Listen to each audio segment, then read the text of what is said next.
Students, आज का हमारा लेक्चर है physical and chemical properties of carbohydrates. तो ये वो कार्बोहाइड्रेट्स वाली जो कोर्स था उसमें लेक्चर नंबर 4 है। ठीक है, जो आपके एलाइड हेल्थ साइंसेज और बीएस नर्सिंग, बीएस कार्डियोलॉजी वगैरह में कार्बोहाइड्रेट वाला जो कोर्स है। तो सबसे पहले पढ़ते हैं फिजिकल प्रॉपर्टीज ऑफ कार्बोहाइड्रेट। तो एक तो ये कि जो मोनो और डाइसेकेराइड्स होते हैं, ये आपको पता है कि कार्बोहाइड्रेट्स में मोनोसेकेराइड्स होते हैं, डाइसेकेराइड्स होते हैं, ओलिगोसेकेराइड्स होते हैं और पॉलीसेकेराइड्स होते हैं। तो जो मोनो और डाइसेकेराइड्स होते हैं वो क्रिस्टलाइन सॉलिड्स होते हैं, जबकि जो पॉलीसेकेराइड्स होते हैं वो एमार्फस सॉलिड्स होते हैं। एक डिफरेंस तो ये है। दूसरा ये कि जो मोनो और डाइसेकेराइड्स होते हैं वो वाटर में सॉल्युबल होते हैं, जबकि पॉलीसेकेराइड्स वाटर में इनसॉल्युबल होते हैं। मिसाल के तौर पर ग्लूकोज मोनोसेकेराइड है तो पानी में सॉल्युबल है, सुक्रोज जो चीनी है वो डाइसेकेराइड है तो पानी में सॉल्युबल है, लेकिन जो पोटैटो है वो पॉलीसेकेराइड है तो वो वाटर के अंदर सॉल्युबल नहीं है। ठीक है, इसी तरह जो मोनोसेकेराइड्स और डाइसेकेराइड्स होते हैं उनका स्वीट टेस्ट होता है जिस तरह की चीनी है, जबकि जो पॉलीसेकेराइड्स होते हैं उसका कोई जायका नहीं होता, टेस्टलेस होते हैं। ठीक है, और इसके अलावा चौथा चीज ये है कि जो मोनो और डाइसेकेराइड्स होते हैं उनका मॉलिक्यूलर वेट लो होता है, क्योंकि उनमें एटम्स की तादाद कम होती है, जबकि पॉलीसेकेराइड में बहुत सारे एटम्स होते हैं तो उसका हाई मॉलिक्यूलर वेट होता है। तो इसको एक टेबल की शक्ल में हम समराइज कर सकते हैं कि जो मोनो और डाइसेकेराइड्स है उनको हमने इधर लिखा हुआ है और जो पॉलीसेकेराइड्स है उनको दूसरी जानिब। तो मोनो और डाइसेकेराइड्स क्रिस्टलाइन होते हैं जबकि पॉली एमार्फस होते हैं। इसी तरह मोनो और डाइसेकेराइड्स वाटर में सॉल्युबल जबकि वो इनसॉल्युबल होते हैं। इसी तरह मोनो और डाइसेकेराइड्स स्वीट टेस्ट वाले होते हैं जबकि वो टेस्टलेस होते हैं, और इनका लो मॉलिक्यूलर वेट जबकि उनका हाई मॉलिक्यूलर वेट होते हैं। तो ये 4 फिजिकल प्रॉपर्टीज आपने सीखी। नेक्स्ट हम पढ़ते हैं केमिकल प्रॉपर्टीज, जो कि आपके लिए थोड़े से मुश्किल होते हैं। इसमें हम पहले पढ़ते हैं कि ग्लाइकोसाइड्स कैसे बनते हैं और ग्लाइकोसिडिक बॉन्ड फॉर्मेशन कैसे होता है। तो स्टूडेंट्स, केमिस्ट्री में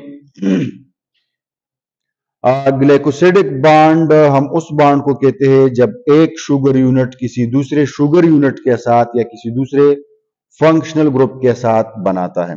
तो ये एक शुगर यूनिट है, ग्लूकोज है, और चलिए हम इसका रिएक्शन करते हैं किसी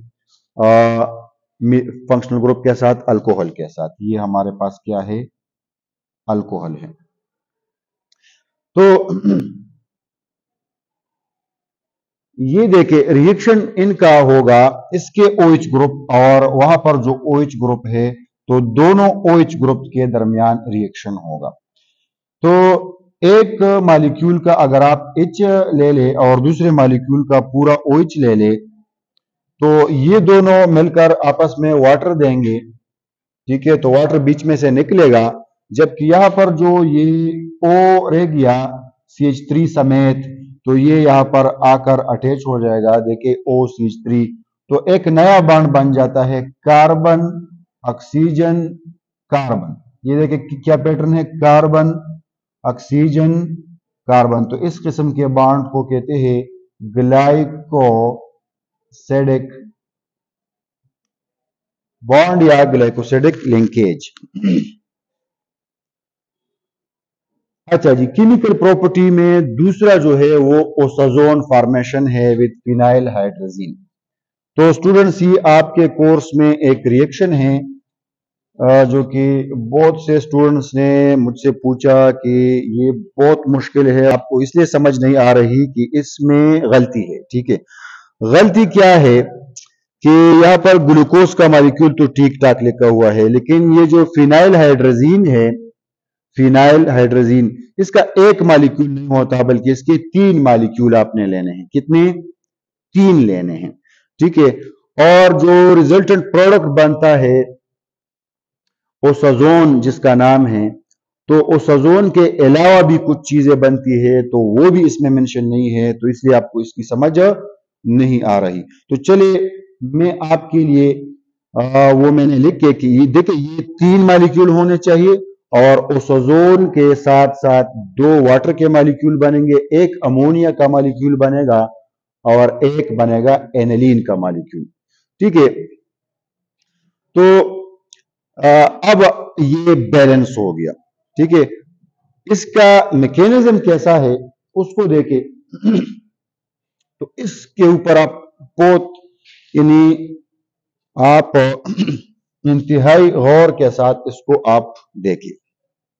ये देखिए, जिस तरह के हमने रिएक्शन में आपको बताया कि 3 मॉलिक्यूल्स होंगे किसके, फिनाइल हाइड्रोजीन के। ठीक है, तो ये देखिए ये एक मॉलिक्यूल हो गया फिनाइल हाइड्रोजीन का, पहले स्टेप में इस्तेमाल हो गया। ये दूसरा मॉलिक्यूल है फिनाइल हाइड्रोजीन का, दूसरे स्टेप में इस्तेमाल हो गया। जबकि ये तीसरा मॉलिक्यूल है फिनाइल हाइड्रोजीन का, जो कि तीसरे स्टेप में ये तो ये रिएक्शन कंप्लीट होता है वैसे 3 स्टेप्स में। देखिए ये पहला स्टेप है जिसमें एक फिनाइल यूज हो गया फिनाइल हाइड्रोजीन, दूसरे स्टेप में दूसरा, जबकि तीसरे स्टेप में तीसरा यूज होता है। अब देखिए हाइड्रोजीन क्या है, NH2 ग्रुप जब किसी दूसरे NH2 ग्रुप के साथ अटैच हो तो इसको कहते हैं हाइड्राजिन। अब देखिए इस नाइट्रोजन के साथ है 2 हाइड्रोजन, गौर से देखिए अगर इसका एक हाइड्रोजन हम रिप्लेस करें फिनाइल ग्रुप के ऊपर, यानी बेंजीन रिंग अगर हम लगाएं, तो फिर इसको हाइड्रोजीन नहीं बल्कि क्या कहते हैं, फिनाइल हाइड्रोजीन। अब इसका नाम क्या हो गया जी, फिनाइल हाइड्रोजीन। तो ये 3 मॉलिक्यूल हमने यूज करने हैं फिनाइल हाइड्रोजीन के। एक चीज और मैं आपको समझाऊं कि ये ग्लूकोज है, लेकिन इसको हमने शॉर्टकट फॉर्म में लिखा है। देखिए मैं आपको समझाऊं, ये जो ग्लूकोज का मॉलिक्यूल है इसमें 1 कार्बन, 2, 3, 4, 5 और 6 कार्बन है। आसानी के खातिर, फॉर कन्वीनियंस ओनली, आपने पहला और दूसरा जो कार्बन है इनको आपने लिखना है। ठीक है, पहला और दूसरा कार्बन इसको आपने लिखना है, और बाकी जितना भी स्ट्रक्चर है, बाकी जितना भी सारा कुछ है, उसकी जगह आपने सिंपल आर ले ले बस आसानी के खातिर, वरना ये आर नहीं है, बस हमने आसानी के खातिर क्योंकि हमने बार बार इस चीज को ड्रा करना है, तो चले हम यू मान लेते हैं कि ये हमारा आर है। ठीक है, तो अब देखिए 2 कार्बन आपने बनाने हैं और उसके बाद आर लेना है। तो ये देखिए ये जो हमारा ग्लूकोज था उसमें पहला कार्बन हमने लिखा है, दूसरा भी लिखा है, और उसके बाद आर लिखा है। तो ये आर वो सारी कहानी है। ठीक है जी, फिनाइल हाइड्रोजीन इस किस्म के कंपाउंड के साथ कैसे रिएक्शन करता है इसको देखिए। यहां पर आप ये जो 2 हाइड्रोजन है H2, इनको आप ऑक्सीजन के साथ मिलाकर निकाले तो क्या निकलेगा, वाटर निकलेगा। वाटर निकला, अच्छा जी। अब आप इस कार्बन को लिख के ये वाला, ठीक है, इसके बाद इस कार्बन को लिख के ये वाला, इसके साथ जो चीजें अटैच है वो अपनी जगह अटैच है। यहां पर से ऑक्सीजन निकला, क्या रह गया इधर, नाइट्रोजन। अब इस कार्बन का नाइट्रोजन के साथ डबल बने, यानी ऑक्सीजन की जगह ये अपना डबल बॉन्ड बना देता है नाइट्रोजन के साथ। तो ये देखिए नाइट्रोजन के साथ डबल बॉन्ड, और नाइट्रोजन के साथ जितनी चीजें अटैच है वो अपनी जगह।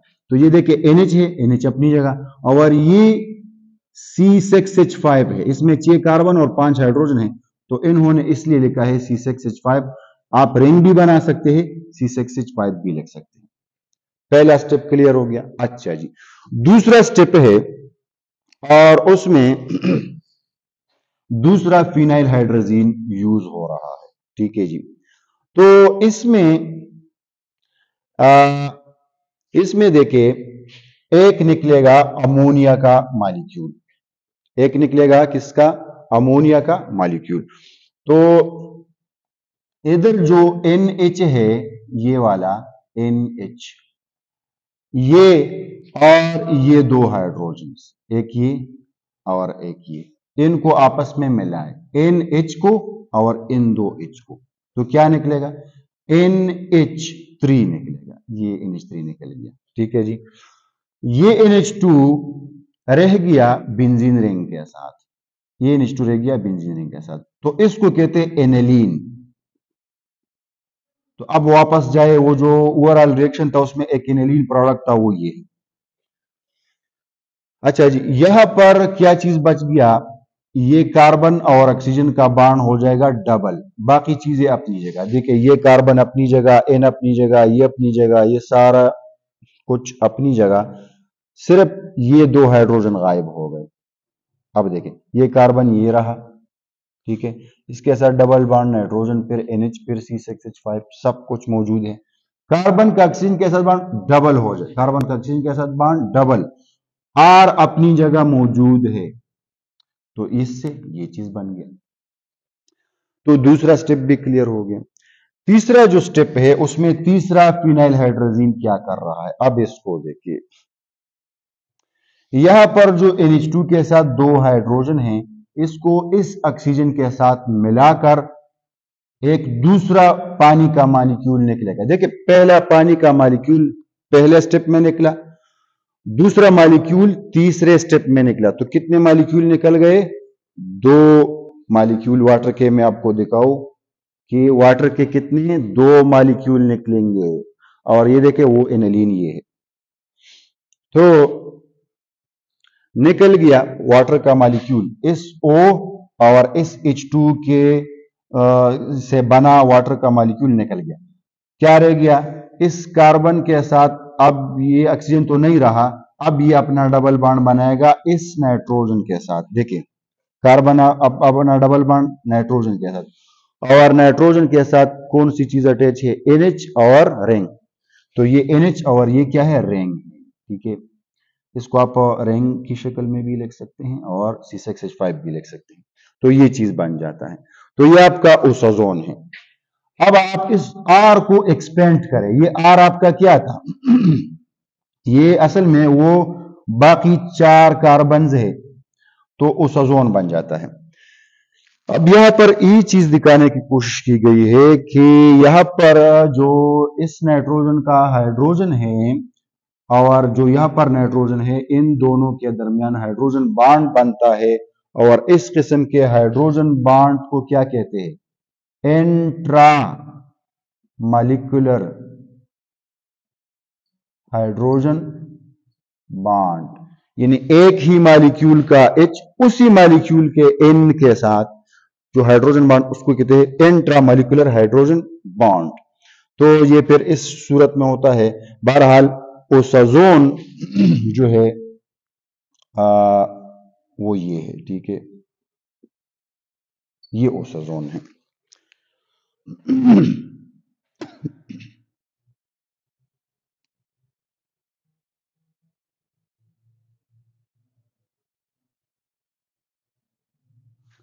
अच्छा,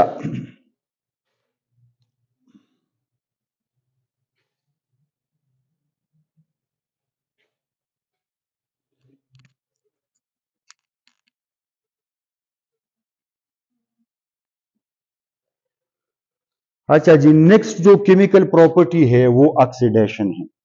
तो ऑक्सीडेशन के बारे में मैं आपको एक ऑक्सीडेशन रिडक्शन की लिख के देता हूं, ये आपको बहुत हेल्प देगा। देखिए, अल्कोहल जो होते हैं, अल्कोहल्स वो तीन तरह के होते हैं। एक होते हैं प्राइमरी अल्कोहल, दूसरे होते हैं सेकेंडरी अल्कोहल, तीसरे होते हैं टर्शरी अल्कोहल।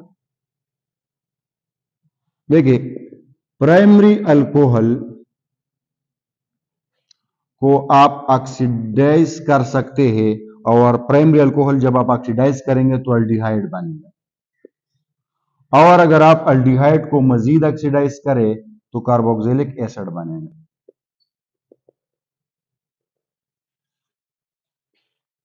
सेकेंडरी अल्कोहल को अगर आप ऑक्सीडाइज करेंगे किसी ऑक्सीडाइजिंग एजेंट के थ्रू तो आपको कीटोन मिलेगा। कीटोन अब दो तरह के होते हैं। अगर इस कीटोन के साथ एल्फा हाइड्रॉक्सिल ग्रुप मौजूद है तो ये ऑक्सीडाइज होगा, कार्बोक्सिलिक एसिड में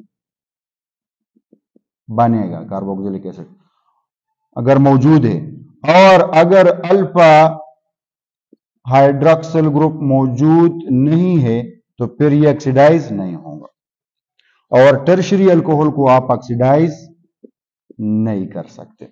इसी तरह अगर आप कार्बोक्सिलिक एसिड को रिड्यूस करेंगे वापस अल्डिहाइड मिलेगा, अल्डिहाइड को रिड्यूस करेंगे तो प्राइमरी अल्कोहल बनेगा, और रिडक्शन करके आप इन चीजों को वापस कर सकते हैं। तो ये चीज आप याद रखिए। अच्छा जी, तो अब हम आते हैं ऑक्सीडेशन की तरफ। तो दो इंपॉर्टेंट ऑक्सीडेशंस हम कर सकते हैं कार्बोहाइड्रेट्स में। एक ये कि हम अल्डिहाइड को ऑक्सीडाइज कर सकते हैं ऑल्डोनिक एसिड में, ठीक है। अच्छा, दूसरा ये कि किसी अल्कोहल ग्रुप को जो कि हाईएस्ट नंबर्ड कार्बन के ऊपर अटैच हो तो उसको, यानी किसी, दूसरा ये कि किसी हाइड्रॉक्सिल ग्रुप को जो कि कहां पर अटैच हो, हाईएस्ट नंबर्ड कार्बन के ऊपर। हाईएस्ट नंबर कार्बन का क्या मतलब है ये मैं आपको आगे समझा रहा हूं। तो इसको, इसके साथ थोड़ा सा हम लिखते हैं कि जो मौजूद हो कहां पर, हाईएस्ट नंबर्ड कार्बन के ऊपर, तो इसको हम ऑक्सीडाइज कर सकते हैं किस चीज में, यूरानिक एसिड में।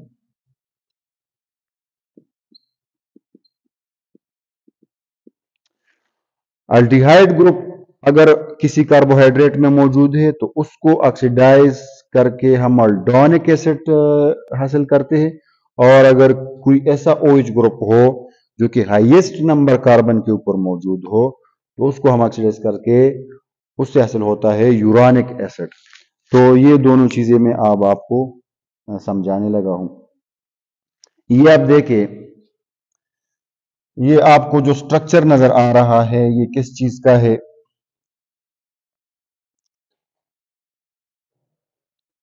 ये कोई अल्डोज है। हमने इस जो सिलसिला है इसका लेक्चर फर्स्ट अगर आप देखें तो हमने कहा अल्डोज और शुगर हो, इसमें अल्डिहाइड ग्रुप हो। इसमें ये देखिए आपको अल्डिहाइड ग्रुप नजर आ रहा है, ये रेड वाला, तो ये एक ओपन चेन अल्डोज है। तो हमने कहा कि अगर किसी कार्बोहाइड्रेट में अल्डिहाइड ग्रुप मौजूद है तो उसको ऑक्सीडाइज करके आपको मिलेगा अल्डोनिक एसिड। ये जो कार्बोक्सिल ग्रुप है ये, सॉरी, जो अल्डिहाइड ग्रुप है ये कार्बोक्सिल ग्रुप में कन्वर्ट हो जाएगा। ये अल्डिहाइड है, ये अल्डिहाइड ग्रुप है, और अल्डिहाइड हमने उसकी में अगर आप पीछे जाकर देख ले तो अल्डिहाइड कार्बोक्सिलिक एसिड में जाता है, तो ये कार्बोक्सिलिक एसिड है जिसका नाम है अल्डोनिक एसिड, क्योंकि अल्डिहाइड से बना तो अल्डोनिक एसिड, ठीक है। अब ये जो OH ग्रुप है ये किस कार्बन के साथ अटैच है, देखिए दिस इज कार्बन नंबर 1 2 3 4 5 6, तो ये हाईएस्ट नंबर्ड कार्बन है, ठीक है, सबसे हाई नंबर इस कार्बन का है। तो इसके साथ जो OH ग्रुप अटैच है इसको भी हम ऑक्सीडाइज कर सकते हैं। नेक्स्ट आप देख ले, ये अब आप देखिए, इसको देखिए,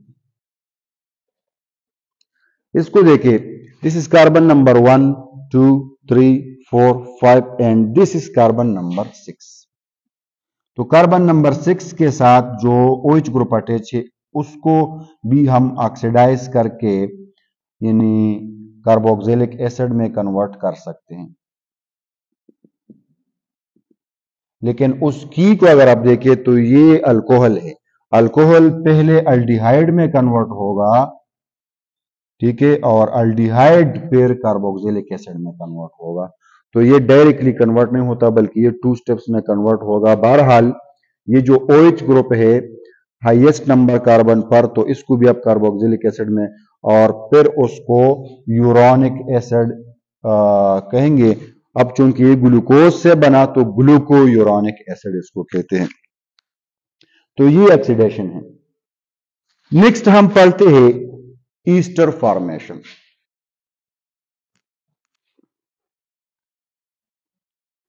कि ईस्टर कैसे बनता है।